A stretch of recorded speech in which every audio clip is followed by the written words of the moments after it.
Bonjour à tous, donc on se retrouve cette semaine pour une nouvelle vidéo concernant PrestaShop et plus particulièrement comment bien choisir en fait son thème PrestaShop, donc son template, son apparence graphique pour greffer sur sa boutique PrestaShop. Donc ça c'est toujours une étape on va dire déterminante qui se fait assez souvent déjà au début du projet, lors de la création de la boutique. Et c'est vrai que dans ce que je vois passer au niveau des clients, eh bien, il y a toujours, au moment du choix du template, souvent le client il a déjà vu un template ou il a déjà fait un choix. Et on est tous forcément sensibles au visuel. Et quand on va sur des galeries de templates, on fait tout à coup, waouh, c'est vraiment trop la classe, il me faut ce template, je vais le mettre sur ma boutique. Donc ça, c'est ça, c'est forcément c'est humain. Donc la première chose, on va se baser par rapport au visuel, donc l'impact, le rendu à l'écran. Et on a envie de dire, ok, nous on veut ça sur notre boutique parce que ça fait vraiment classe, c'est vraiment puissant, c'est beau.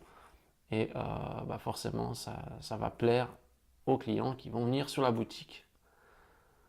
Donc le choix du template, c'est toujours un moment crucial pour le lancement d'une boutique.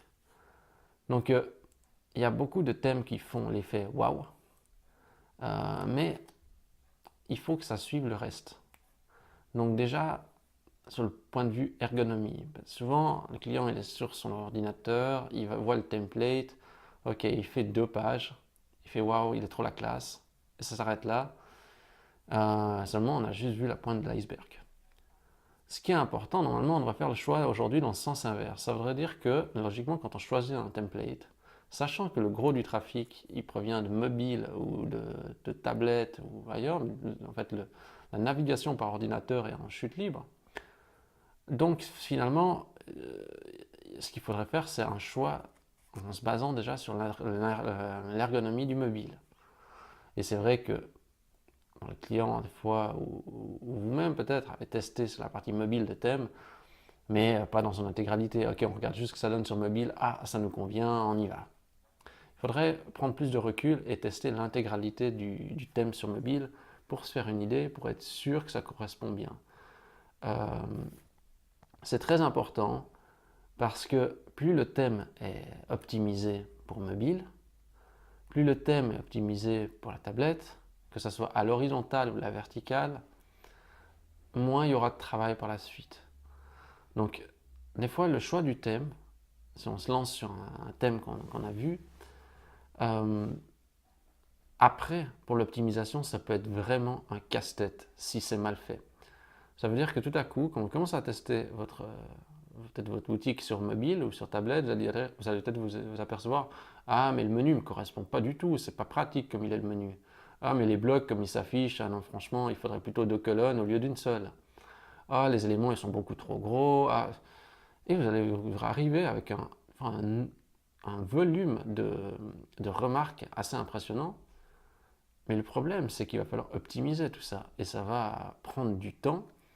Peut-être que vous ne serez pas capable de le faire vous-même, peut-être que vous allez devoir sous-traiter cette tâche, ça va avoir un coût mais qui va exploser, parce que c'est des heures et des heures à passer pour l'optimisation, alors que si initialement le choix on va dire, a été mûrement réfléchi, c'est-à-dire qu'on a bien testé le thème mobile, on a bien testé la version tablette, et on sait que c'est vraiment opérationnel, on sait que ça correspond bien, qu'il y a, enfin, je ne vais pas dire pas de bugs, parce qu'il y a toujours des bugs, mais qu'on va dire que les fonctions essentielles marchent bien et que l'ergonomie de base est bonne, ben on gagne du temps, un temps même phénoménal sur tous les processus, quoi. Il n'y a pas besoin de faire d'optimisation, enfin du coup moins, il y a moins besoin de retoucher toutes les pages, etc. Au niveau de l'ergonomie, un gain de temps qui est vraiment certain par rapport à ça. Puis bien sûr, justement, quand il y a un bug ou qu'il y a quelque chose qui ne fonctionne pas, quand vous contactez le développeur, si justement il vous répond, ça dépend encore où vous achetez le template, euh, des fois vous êtes sans réponse, quoi. Et donc vous devez peut-être faire appel à quelqu'un d'externe, mais si vous n'avez pas un support, on va dire, en plus de l'auteur du thème quand vous avez des bugs, c'est vraiment un problème. Donc il faut aussi des gens sérieux derrière pour que vous puissiez gagner du temps si vous avez un problème avec votre template pour l'optimisation. Plus le template est pro, plus il est optimisé, mieux c'est. Donc l'autre problème, c'est que dans tous ces modules moi, que je vois, que j'ai déjà dû déployer pour des clients, c'est qu'il y a énormément en fait, de modules maison, donc modules qui sont liés au template. Ça veut dire que celui qui a créé le template, il a aussi développé des modules qui sont associés au thème. Et ça, c'est bien, parce que oui, l'apparence du thème, du coup, c'est un petit peu plus... c'est un rendu différent, mais en termes, on va dire, de gestion, c'est un vrai souci. Pourquoi? Déjà, c'est des modules qui sont souvent américains, donc tout est en anglais. Bon, là passe encore. Le problème, c'est que pour nous, peut-être en tant qu'intégrateur, développeur, etc., pas de problème, on s'en sort. Mais par contre, c'est après, typiquement, je prends dans mon cas, moi, mon but, c'est pas gérer la boutique pour le client. Ce que je veux, c'est que le client soit autonome et qu'il gère lui-même sa boutique. Quand je dois commencer à lui donner des instructions d'aller dans un module en anglais, peut-être le client ne parle pas assez bien anglais, et qu'il doit commencer à aller dans des menus complexes, etc. Je veux dire, ces plugins, modules qui sont rajoutés des fois dans ces thèmes, ils sont très puissants, ils sont très performants, mais en termes d'ergonomie et d'utilisation, c'est mauvais. Ça veut dire que ce n'est pas accessible, on va dire, au grand public. Et ça, c'est un problème, parce que le marchand, il aimerait bien pouvoir faire tout lui-même. Il ne veut pas m'appeler chaque fois qu'il veut faire une modification de son menu, par exemple. Et ça, c'est un des reproches qu'on peut faire à tous ces thèmes, des fois customisés, qui font, je veux dire, les modules natifs sont tous désactivés, et on se retrouve avec 20 modules liés au thème qui sont intégrés dedans. Et donc du coup, on se retrouve avec quelque chose qui sort presque de PrestaShop, quoi. Oui, on a toujours la base PrestaShop, mais tous ces modules n'ont finalement rien à voir avec les modules natifs. Et en termes d'ergonomie, ils sont souvent beaucoup moins bons que les modules fournis en standard par PrestaShop. Certes, ils offrent plus de possibilités, mais ce que le client veut, c'est pas forcément toujours que de la possibilité. S'il a un certain niveau, en termes d'utilisation, qu'il a des connaissances au niveau web, etc., ok, là c'est différent. Mais une plupart des clients, une bonne partie des clients, ils ont des connaissances limitées. Donc il faut pouvoir leur proposer quelque chose d'adapté.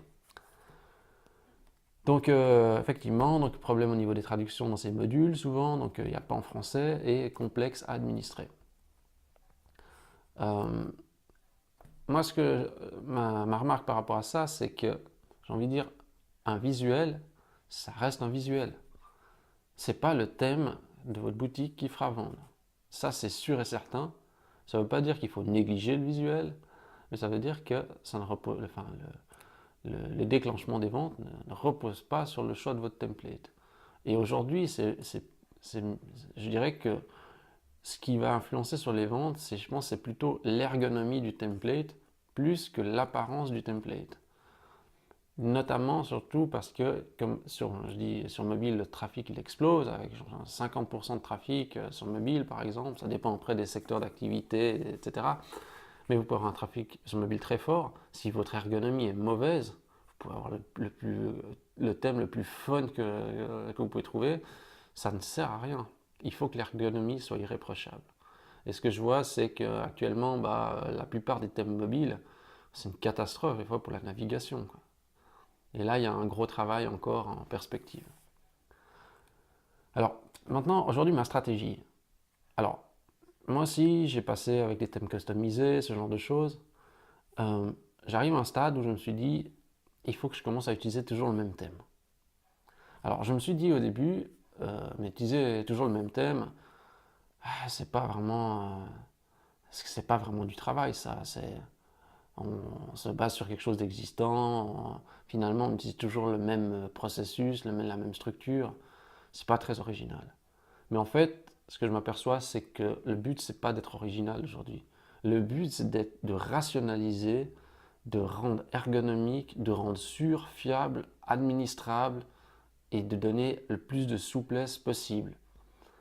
Et si, imaginons que je me retrouve avec 20 thèmes différents pour 20 clients différents, j'arrive pas personnellement à rationaliser pour avoir une vision globale sur chacun des thèmes. Je passe sur un thème, après j'ai plus en connaissance de cause tous les détails. Tandis que si j'utilise la même structure sur l'ensemble des clients, j'ai une meilleure vision aussi des problèmes, des lacunes Quand il y a une lacune grave, je peux aussi optimiser pour les autres clients ou faire la remarque d'optimisation. Ce qui est impossible dans le cadre de thème customisé, parce que finalement, un thème customisé, vous le mettez une fois chez un client, puis après vous n'avez plus de vision. Donc quand vous utilisez toujours la même structure, eh bien, ça vous permet, on va dire, d'avoir une meilleure expertise sur le thème, une meilleure expertise des bugs. Si vous voulez faire de l'optimisation pour référencement, vous en avez déjà fait une fois pour un client, bah, vous pouvez le faire chez un autre. Vous savez où sont les freins, vous savez où sont les difficultés, et vous allez gagner du temps. Donc ça, c'est un peu ce que je constate et ce que j'aimerais appliquer. Maintenant, c'est ce que je suis en train déjà d'appliquer. Donc je conseille, je préconise toujours plus ou moins les mêmes thèmes aux clients euh, pour que de mon côté, je gagne du temps. Du côté du client, que je lui donne un thème qui soit déjà, on va dire, optimal, avec le moins de bugs possible. Et comme ça, on va dire, tout le monde est content.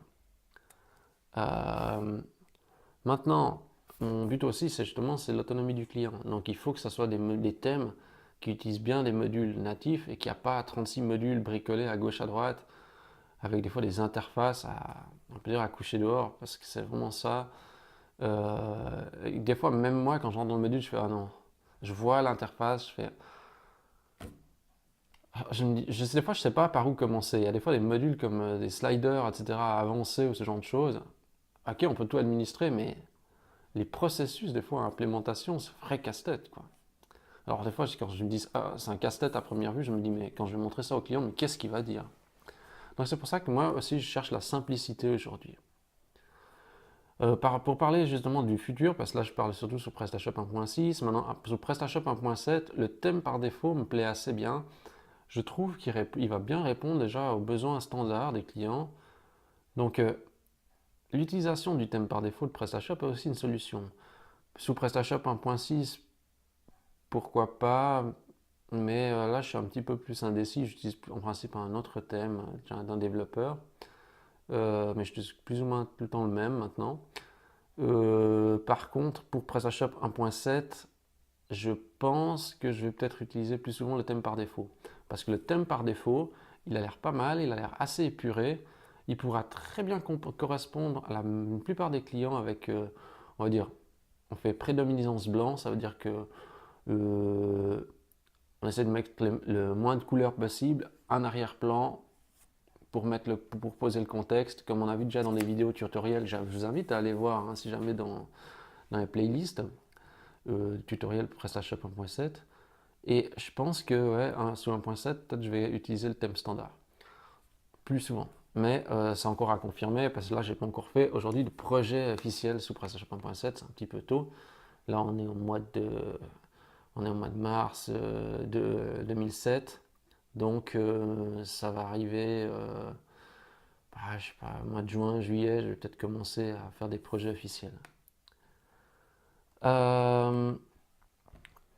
Donc moi aussi, bien sûr, j'aime les thèmes customisés, j'aime les effets wow, mais actuellement, je dois chercher à rationaliser, je veux stabiliser, je veux de l'autonomie et du coup, tous ces customisés que je sais pas d'où ils sortent et qui sont des fois en plus pondus à l'arrache parce c'est des thèmes faits à la va-vite parce qu'il faut vite sortir des thèmes. Alors on met un ou deux gadgets dessus pour mettre plein les yeux, puis derrière après c'est un casse-tête. Ouais, je deviens en fait de moins en moins fan de ce genre de template. Donc ce qui est important pour moi c'est aujourd'hui c'est vraiment la fiabilité du thème, sa qualité, son ergonomie. Euh, Et donc, ce que vous devez bien comprendre, c'est que les clients, ils sont là pour acheter en priorité. Ils ne sont pas là pour faire waouh, le super template qu'il a mis sur sa boutique PrestaShop, quoi.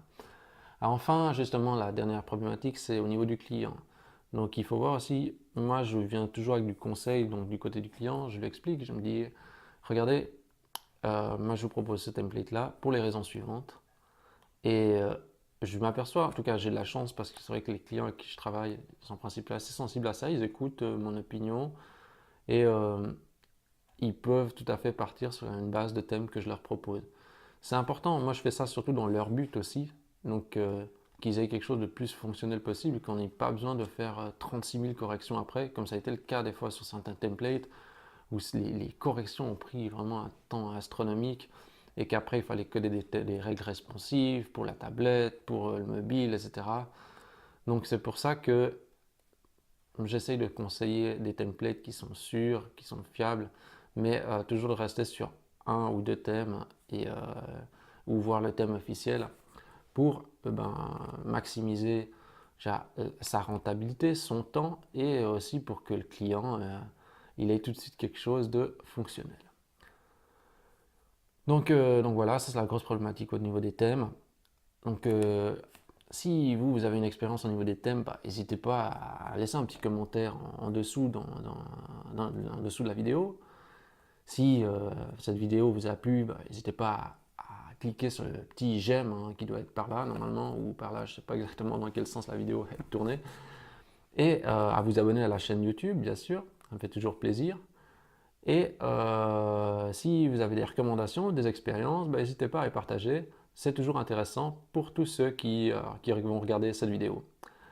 Sur ce, je vous dis à la semaine prochaine pour une nouvelle vidéo.